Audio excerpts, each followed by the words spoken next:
Russia on Sunday, May 21, announced the indictment in absentia of judges and prosecutors from the International Criminal Court, ICC, who issued an arrest warrant for President Vladimir Putin on charges of war crimes. A statement from Russia's National Investigative Committee stated that Judge Rosario Salvatore Itala and prosecutor Khan Karim Assad Ahmad were both accused of preparing an attack on the representative of a foreign state protected by the international community in order to complicate international relations further. Convictions could lead to up to 12 years in prison for each individual accused. The committee also stated that other officials from the ICC are under investigation. To date, the investigations have collected sufficient evidence to indict the absent prosecutor of the International Criminal Court, Khan Karim Assad Ahmad, and the judge of the International Criminal Court, Rosario Salvatore Itala, Russia's investigative committee said. The U.S. announces a new $375 million military aid package for Ukraine. U.S. President Joe Biden announced a new $375 million military aid package for Ukraine on Sunday, May 21, during a meeting with President Volodymyr Zelensky on the sidelines of the G7 summit in Japan.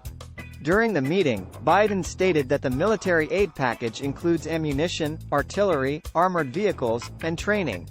Speaking after the meeting on Sunday, President Biden stated that he had received a solid commitment from President Zelensky that Ukraine would not use the F-16 fighter jets provided by the West to enter Russian territory. Russian President Putin congratulates the military on the campaign in Bakhmut. In the early hours of May 21, the Kremlin announced that Russian President Vladimir Putin had congratulated the private military company Wagner and the regular forces of the Russian military after these forces declared full control over the city of Bakhmut and Donetsk. Egypt continues to evacuate its citizens from Sudan. The Egyptian government has called on its citizens to gather at Dongola Airport on May 23 to be evacuated by air, amid ongoing violence in Sudan. In a statement on May 21, local time, the Egyptian Ministry of Foreign Affairs affirmed the continuity of the evacuation operations by land from the border crossings with Sudan, including Qustul and Arkeen. Stampede at a stadium in El Salvador leaves 12 people dead.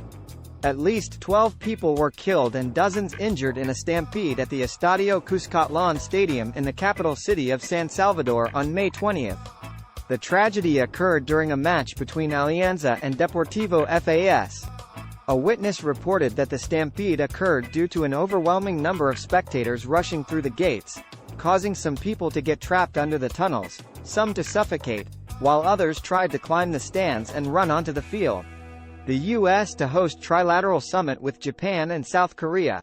According to Reuters on May 21, U.S. President Joe Biden has invited the leaders of Japan and South Korea to attend another meeting in Washington following the trilateral meeting on the sidelines of the G7 summit in Hiroshima, Japan.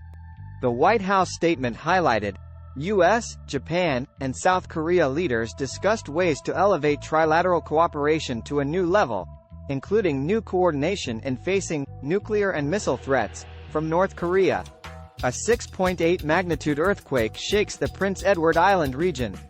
The U.S. Geological Survey, USGS, reported that a 6.8 magnitude earthquake shook the Prince Edward Island region at 14:56 Greenwich Mean Time on May 21. Prince Edward Island is located off the eastern part of the Canadian mainland. According to the USGS, the epicenter of the earthquake was recorded at a depth of 10 kilometers.